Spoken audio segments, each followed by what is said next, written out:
والسلام على رسوله الكريم أما بعد అనంత కరుణామయుడు అపార కృపాశీలుడైన అల్లాహ్ పేరుతో ప్రారంభిస్తున్నాను. ఈ రోజు నేను చెప్పబోయే అంశం పేరు సమాధి. గుణపాఠం నేర్చుకునే స్థలమా లేక జాతర స్థలమా? ఇస్లాంలో సమాధులను సందర్శించే అనుమతి ఇవ్వబడింది. ఎందుకు ఇవ్వబడింది? ఎందుకంటే సమాధుల సందర్శన వల్ల మనిషి ప్రపంచాన్ని మర్చిపోయి పరలోకం వైపు దృష్టి సారించాలని, ఈ ప్రాపంచిక జీవితం శాశ్వతం కాదని తెలుసుకోవాలని, ఇతరుల సమాధులను చూసి తన సమాధిని గుర్తు చేసుకోవాలని, తన పాపాలపై పశ్చాత్తాపపడి అల్లాహ్ ముందు మన్నింపు వేడుకోవాలని. కానీ ఈనాటి సమాజంలో ఏం జరుగుతుంది?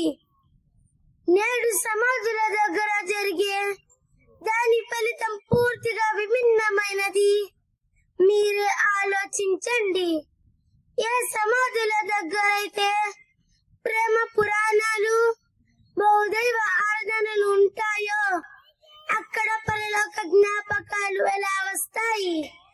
డోలు, డమరుకాలు మత్తులో ఉండే యువకులకు మున్కర్ నకీర్ జ్ఞాపకం ఎలా వస్తుంది?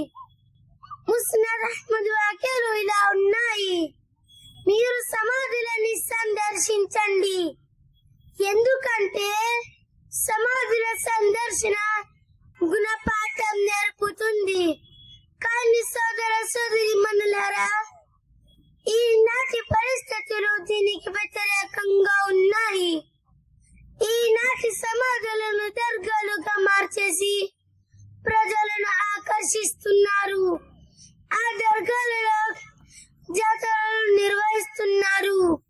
ఇవి అంగరంగ వైభవంగా, మనోహరంగా, ఆకర్షవంతంగా మరియు ఆహ్లాదకరంగా ఉంటున్నాయి.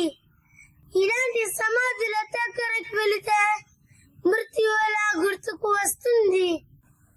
దైవ భీతి ఎవరి హృదయంలో పుడుతుంది? అల్లాహ్ దివ్య ఖురాన్లో విధంగా సెలవిచ్చాడు: يقترب للناس حسابهم وهم في غفلة معرضون. మానవుల లెక్కల సమయం సమీపించింది, అయిన వారు ఏమరుపాటులో పడి ఉన్నారు.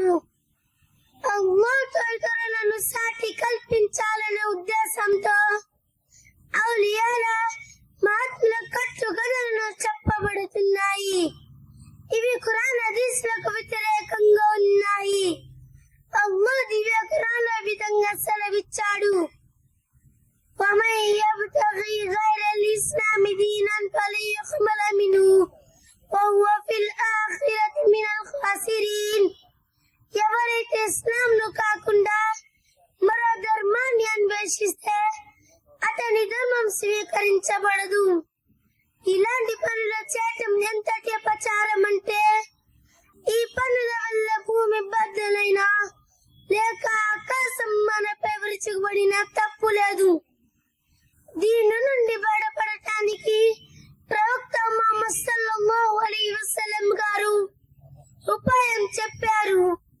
అదేమిటంటే అక్తిరు జిక్ర హాదిమిల్ లజ్జాత్ యాని అల్ మౌత్. రుచులను మరిపించేది అనగా చావును అత్యధికంగా గుర్తు ఉండండి అన్నారు. మనం ఈ హదీస్లపై అమలు చేయటం మొదలు పెడితే ఈ పాపాలన్నీ మన నుండి దూరం అయిపోతాయి. చివరిలో అల్లాహ్తో దుఆ ఏమనగా, అల్లాహ్ మనందరికీ సన్మార్గంపై నడిచే సౌభాగ్యాన్ని ప్రసాదించుగాక. ఆమీన్. అస్సలాము అలైకుం వరహ్మతుల్లాహి వబరకాతుహు.